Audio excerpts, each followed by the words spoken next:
Welcome back to another Prairie Sunset Ranch farm vlog. I am Aaron, and thank you kindly for tuning in.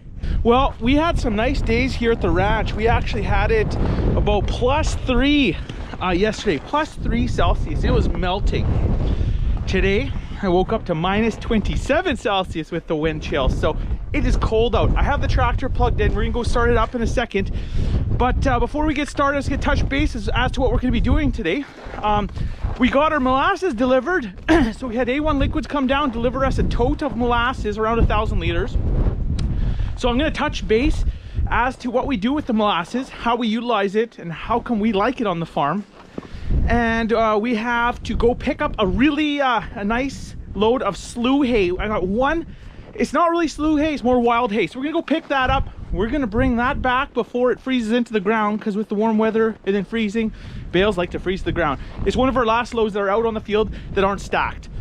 So we gotta go grab that. We as well had problems with the John Deere 2755 loader tractor. Our 2755 is down. So I'm gonna touch base on that. And if any of you mechanically inclined people or anyone that has experience with these tractors know what the issue is or have an idea of where I should start looking, let me know in the comment box below. Please comment. Let me know what you figure or what you think where I should start looking before I take it to the repair shop and dish out big bucks. But with that said, I had to get the John Deere 6110 front end loader on it. So we put the 640 loader on the 6110, plugged it into the back, and we got her roaring. She's ready to go. So at least we got two loader tractors going. So we got the 6400 and 6110 now. The John Deere 2755 is parked. And that's enough chit chat. Let's pitter patter and let's get at her. Let's get some chores done, people. Woo! Well, I have my molasses guy down. He's filling up one of our totes. We're gonna put in around 1,000 liters of molasses. So this is what we do. It's got his hose, it's got a liter pump. It's pumping it into our tote. This is Colin, A1 Liquids. There you have it. A1 Liquids here in Manitoba. Give him a call. He'll hook you up with some nice molasses product for your animals. There's the liters. Making Colin some money. There we go. Yeah. Putting food on his table. That's right. If they're bad potatoes, put more gravy on, eh? You heard it here. It's a smart man. Looks like he's got a few more deliveries today. How many liters does this hold? Not legally 9,700. Yeah. Well, there you go. Legally 9,700 liters in there.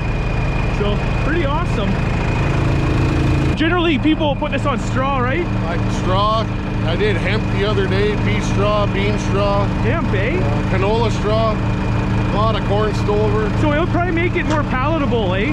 Absolutely, yeah.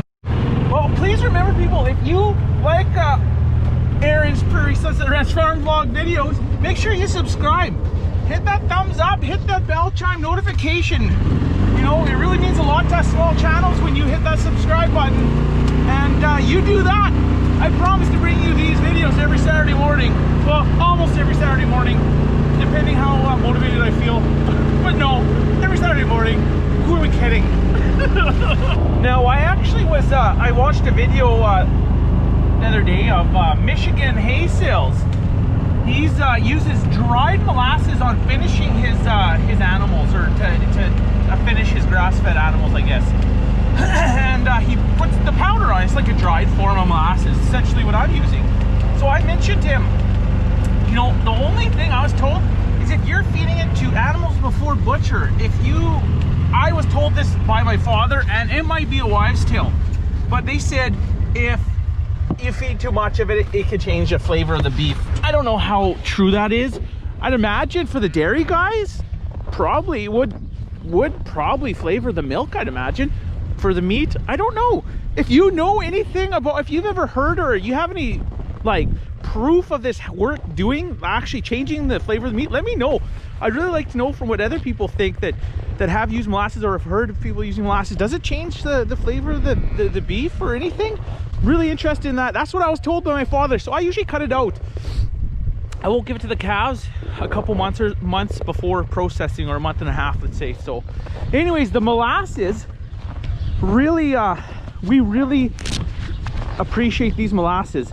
I'm actually gonna have to probably get more. You can see I've already used a little bit, but these molasses is liquefied. So he comes, as you saw, it pumps it out of the truck and into our tote. We usually get about 1,000 liters. I might get a couple of these a year in the winter only. And what we use it for is to clean up the rougher hay. So just say we have poor bales. For example, like this isn't a poor bale. This actually is this is a poor bale. So for example, this would be a perfect bale. This or straw bales. So essentially we'd have them butt end up, and I would have him with a big truck, and he'd come and he'd ask how much roughly do I want on each one. Typically it'll be between 5-10 gallons I'll put per bale. I leave it for approximately you know, an hour. I don't want to leave it too long because it will run right through the bottom.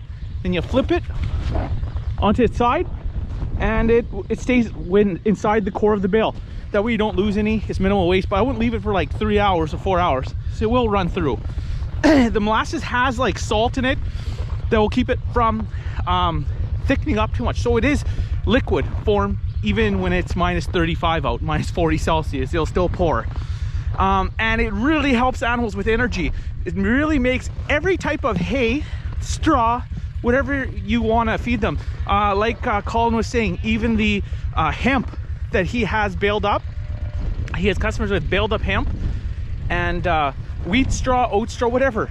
It makes it very palatable, and it gives them a good source of mineral energy, sugars, etc. So really helps out in the winter for us. So that's why we use it. I use it primarily in this form, in buckets, and I'll put it at the end of the bale, and they'll clean up that feeder. The next day you come out, there's nothing left, zero waste almost. Whatever waste you have is what they pulled out, but in terms of what's at the bottom of the feeder, they totally clean it out. So we really like it. There you have it. Tired of talking, I gotta get to work. Well, I just checked the heifers. Looks like they got just a little bit of hay left in their feeders, maybe probably a bale if you calculate it all out. So what we're gonna do is I'm gonna go in there, I'm gonna spread or throw some molasses on the bottom of their bales, because I want them cleaning up really good. And so I'm gonna give them about 10 gallons altogether of molasses. As far as the heifers go, I really don't want the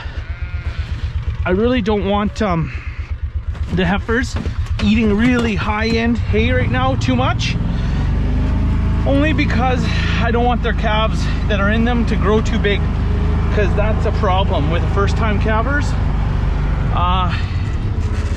You know, typically that would say, just say if I feed them really heavy, really rich, they're gonna have bigger calves, which means more pulling, more complications at calving time. So we really don't want that. So this way, we're still giving them some good nutrients and energy, but they're cleaning up the, not rougher hay, but just the scraps. Is basically like putting gravy on their 2-day-old mashed potatoes to make them more palatable. Well, it looks like our cows are well integrated into the group. Watch out! Watch out, girls! Watch out! Watch out! Watch out, Grace!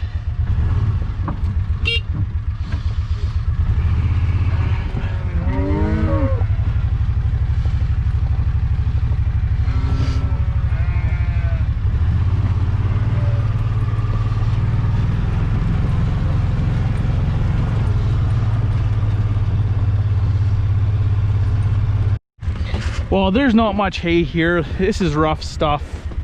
As you can see, they ate the good stuff already. So this is all the rough stuff left over. So we're just gonna splash it where they can all reach it. Put the cat, hey, watch it, girls. Hey, hey, hey, hey. Hey, out, out, out. Gee. Oh, good God.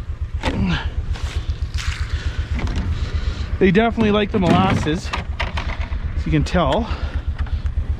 Watch out. Watch out, ladies. Watch out, ladies. Watch out.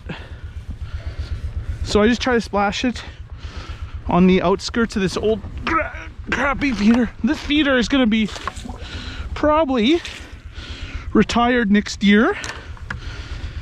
I gotta buy a couple feeders or have some custom built. Maybe I gotta talk to Ryan from Straight Pipe Acres about that, or BP, see what they figure. But those guys are the welders. So I just spread it on, and they're gonna do the rest of the work. You know, they're gonna get some good mineral nutrients in them. It's the quickest way to get minerals in an animal. But this is rougher hay, but look at them eating it. They really, really like it. It's like candy, I guess, right? So they're gonna clean this up. Like some of this, yeah, this is garbage. But this side is good hay. Still some good hay in it. They can eat it. At least they'll get some value out of it. So I don't know, I might feed them up tonight. I'm probably gonna feed them up early tomorrow. I want them to clean this up. But my girl's integrated here. There's a little bit of a fight with her. The heifers are fighting with her, which is surprising. And the big grays, my big gray pets. But they usually don't take too much, but they let these young girls getting up in their faces, but there wasn't much fighting. Got to watch when you integrate a new animal in. We always have to watch out that they're not fighting too hard because they're very pregnant right now. So you don't want to get abortions or anything like that. So I had to watch her because there's one of these gray, not grays, one of these little young Red Angus. Hey, I gotta get out of here. This is getting out of control. Move! They start to fight a little hard. I gotta get out of here. This is crazy. But yeah, we don't like to introduce. They should have been brought back a while back. That's all right. It took a little while to train the calves, but the girls did a good job of training the calves. Go eat your molasses. I know you love them. It's called a sheep. They're insane. Don't turn into a sheep. Here's Fuzz. Look at this fuzzy bugger. Well, Dad told me that this the 2755 isn't shifting gears. So 16,000 hour 2755. I don't know if the clutch is gone or what. But with that said, I got the 6110. I got the loader almost hooked onto it because we're gonna have to park this, get it fixed. In my experience, yeah, there should be a little more tension than that. I don't know.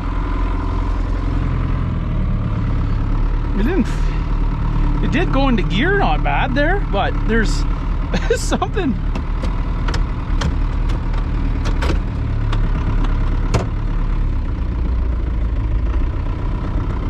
So this old girl,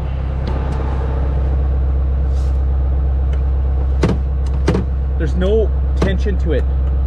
I'm not sure if it's a linkage or what, but for engagement, you have to push it down to about there to get it to engage. Then you gotta let go. It does go into gear though, but this won't engage it. This won't. Yeah, you should probably have it down all the way anyways, but it was going into gear. I shifted through the gears, but that's something I got to look into. Not sure what's going on with it. Guess it's going to be a repair bill.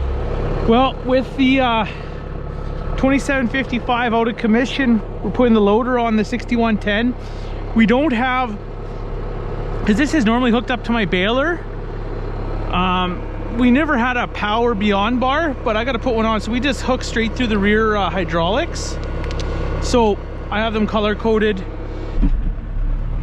I don't know if that's in there. Should go take a peek. See if we're on the. I'll try her out.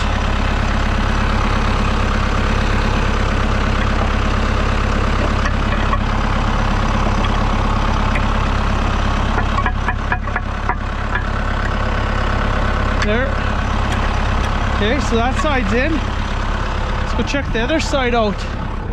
Whatever. There we go. Just give it a tap.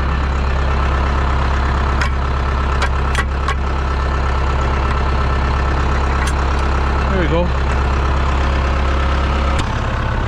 That didn't take too long. 5 minutes. Something like that.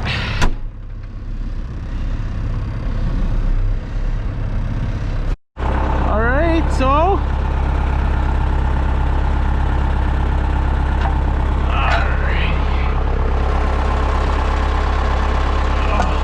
this one's bent a little. Uh-oh. Oh, bentness. Not me. Not me.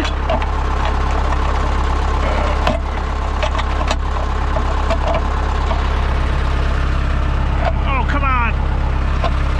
There we go. There we go.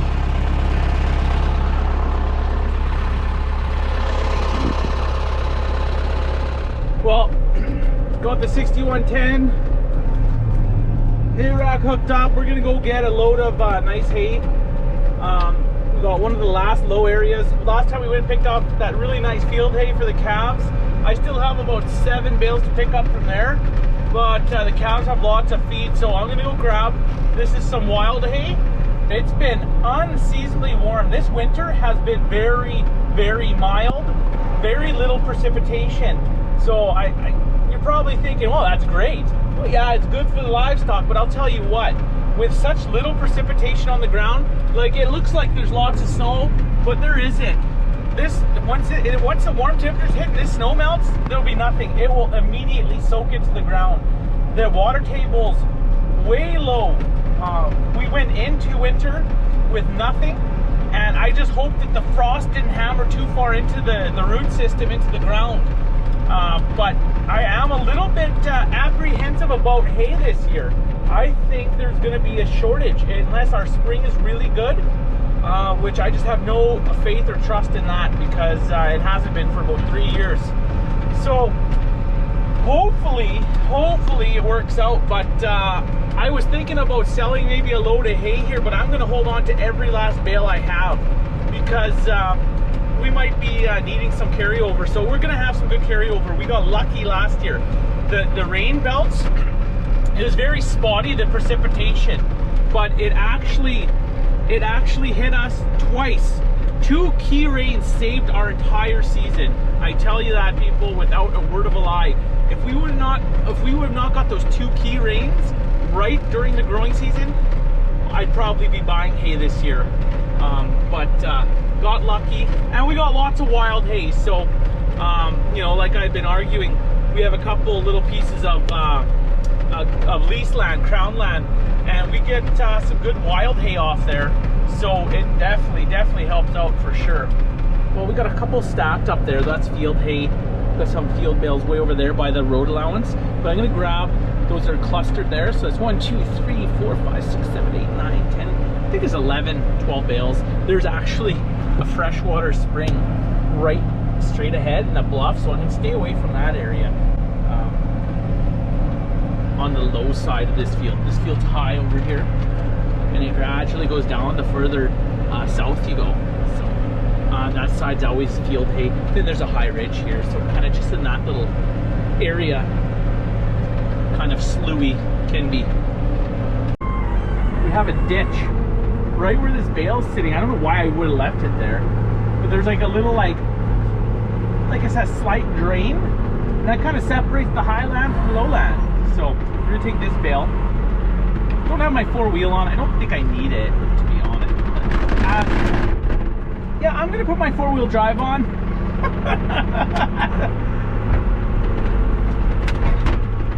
There, we're gonna take this over there to the rest of them.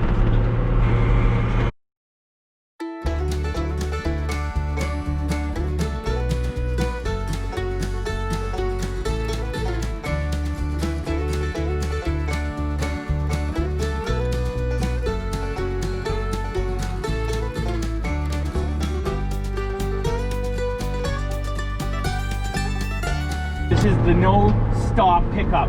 Can I do it without messing up? Oh yeah, baby. Smooth like butter. But we will put the cherry on top and call her done for out here. Beauty. Nice.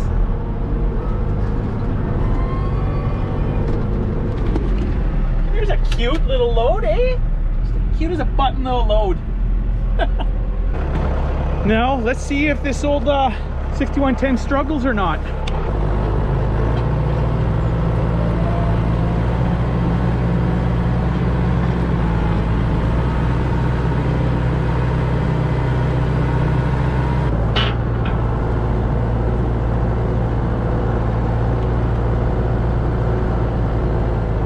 The little tractor that could. That was pretty good. 7.5, 8 mile an hour. Just gave her through that snow. It wasn't fighting hard at all. Guess it got down, the treads dug down, got some grip, so right on. Pulled a little better than I thought it would. If we had another foot of snow, it'd be a different story though, I'll tell you that much. I'd probably have the 6400 with the grapple to go get those, as it blows in there. Well, people, that's not too bad, eh? It only took till mid-January for Aaron to clean the fields off of all the hay bales. Talk about slacking, holy. I'm still not completely done. I still have another, almost not full load, but another 3/4 load of hay, and then it's all off. The rest is all stacked in the fields. So we're good to go. If she snows, we got all our hay. We made sure we had all the hay here that we needed anyways for the winter. Now this is just carrying all that extra stuff, just getting it off the field for next summer's cutting. So, good day. Working out to be a good day. It was a shaky start though. Shaky start, good day. I'm all right with that. I'll put my stamp on that. Well, all good things come to an end. And with that said, I'm getting the heck inside and having a nice warm beverage, or perhaps a beer or two. Not until nighttime, Aaron. Come on now. Don't talk crazy. Anyways, cheers everyone. We'll see you next weekend for an all new Prairie Sunset Ranch farm vlog. Stay safe, stay healthy. See you then. Bye for now.